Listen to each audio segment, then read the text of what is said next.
Si Brad Dennis McGarry ay pinanganak noong October 24, 1973 sa maliit at konserbatibong bayan ng Louisville, Ohio. Habang lumalaki ay hirap makisama si Brad sa iba dahil naiiba siya sa ibang mga binatang lalaki. Dahil si Brad ay isang bakla.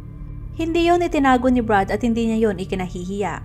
Nakakatanggap siya ng mga panginsulto sa ibang tao at minsan pa nga ay minumura siya. Pero sa kabila nung nagkaroon naman si Brad ng mga kaibigan na tinanggap siya ng buong buo at may respeto sa kanya. Nakikita si Brad ng mga kaibigan na masayahin, totoong tao at mahilig siyang magpatawa. Pagka-graduate niya ng high school ay kumuha siya ng kursong cosmetology at siya ay nag-iisang hairdresser.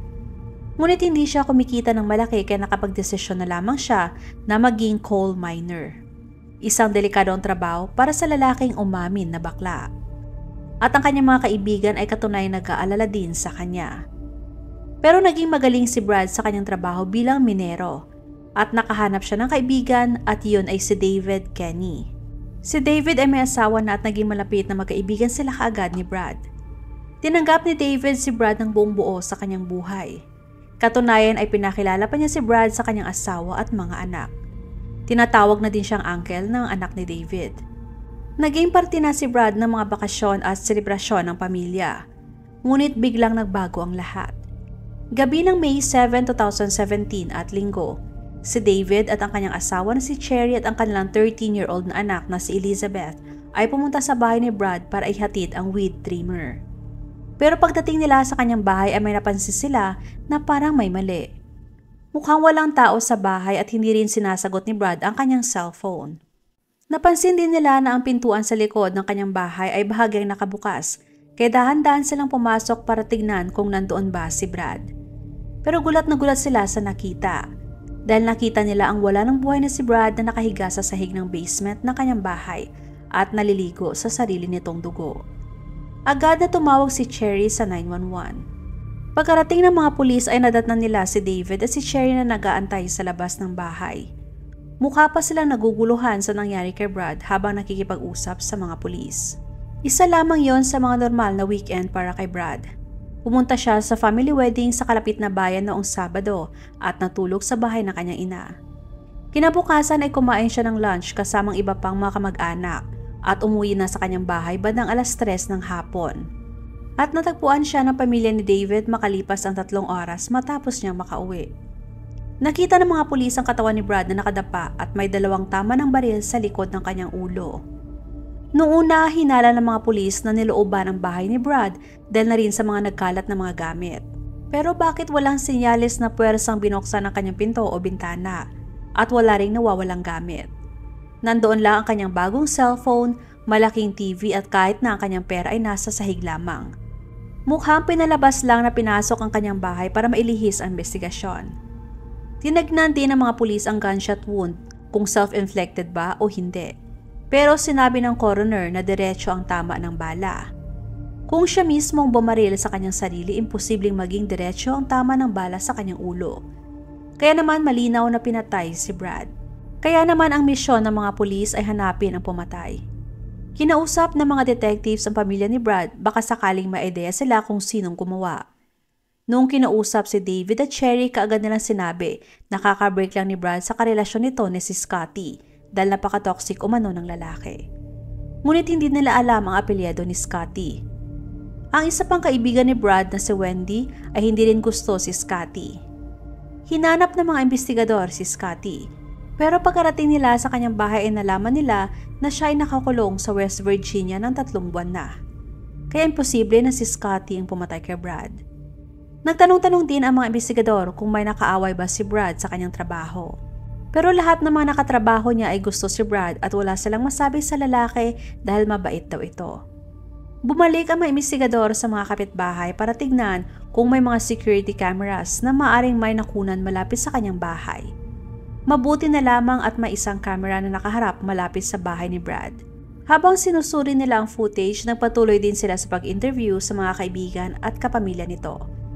Nakakuha ng unang malaking lead ang mga pulis nung in-interview nila ang pinsan ni Brad na si Skyler. Sinabi ni Skyler na ilang oras bago namatay si Brad, may nabanggit siya na lalaki na tinawag niyang DJ na pupunta daw sa kanyang bahay. Sinabi niya na si DJ ay may asawa at mga anak na. Ang nakakagulat dahil si Brad at DJ ay ilang taong na may sekretong relasyon. At ang itinutukoy pala ni Skyler na DJ ay si David Kenny, ang matalik na kaibigan ni Brad. Nagulat ang mga investigador sa narinig dahil si David ang unang nakakita sa katawan ni Brad. At umiyak pa sa kanilang harapan dahil hindi ito makapaniwala na pinatay ang kanyang best friend. Dahil hindi nabanggit ni David ang tungkol sa kanilang sekretong relasyon ni Brad, kaya nagduda ang mga investigador sa lalaki. Kaya ipinatawag nila si David para sa pagtatanong at hinanap ang kanyang cellphone. Sinabi ng mga investigador na kailangan nila ang kanyang cellphone dahil gusto nilang makakuha ng mga pictures ni Brad. Pero ang totoo ay gusto nilang i-track kung nasaan ang kanyang cellphone nung mga oras na pinatay si Brad at para makakuha sila ng mga ebidensya ng kanilang relasyon.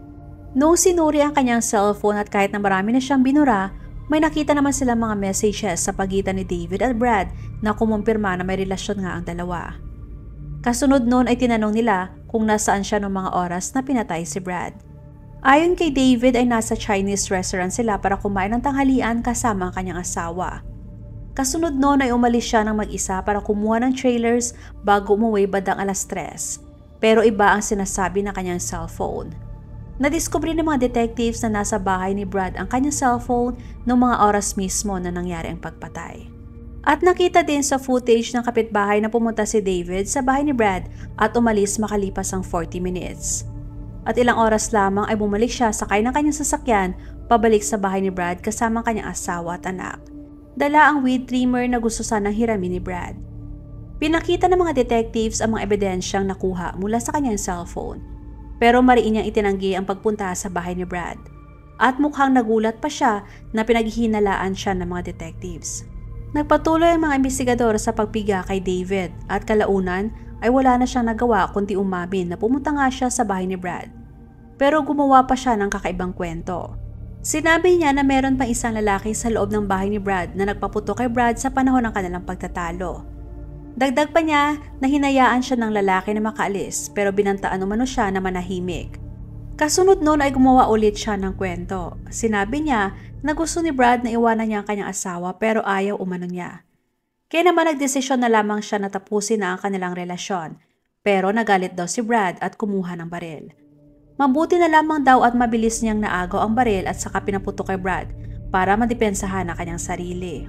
Pagkatapos noon ay hindi na nagsalita pa si David at humiling na ng abogado. Pero nakuha na lahat ng mga detectives at sapat na yon para siya ay makasuhan. Bago siya dinala sa kulungan ay kinausap muna nila ang kanyang asawa. Halos hindi makapaniwala si Cherry sa nangyari. At nalaman pa niya na hindi lamang may relasyon si Brad at David, isa rin itong mamamatay tao. Dinala pa sila ni David sa bahay ni Brad, yun pala siyang pumatay sa best friend at karelasyon niya.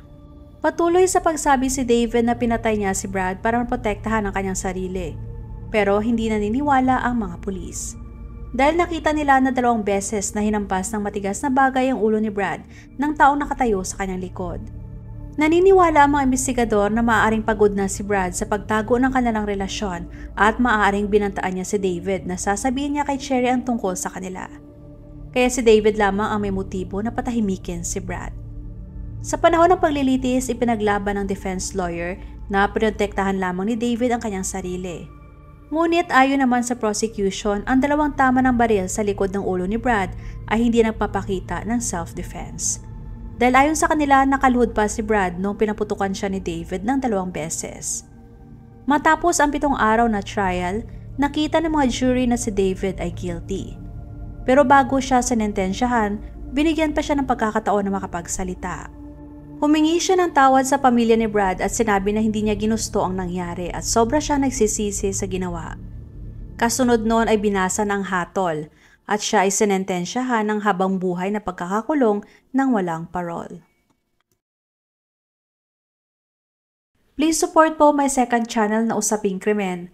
Salitan ang pag-upload ko sa kada channel kaya kung gusto niyo na makapanood ng crime story araw-araw, maaari lamang po na i-check ang bawat channel para sa mga panibagong videos. Maraming salamat! Huwag magatubiling ibahagi inyong mga saloobin at komento. And please huwag kalimutang mag-like and subscribe sa aking channel kung hindi mo pa nagagawa. Magkita-kita tayo ulit sa aking susunod na video. Maraming salamat!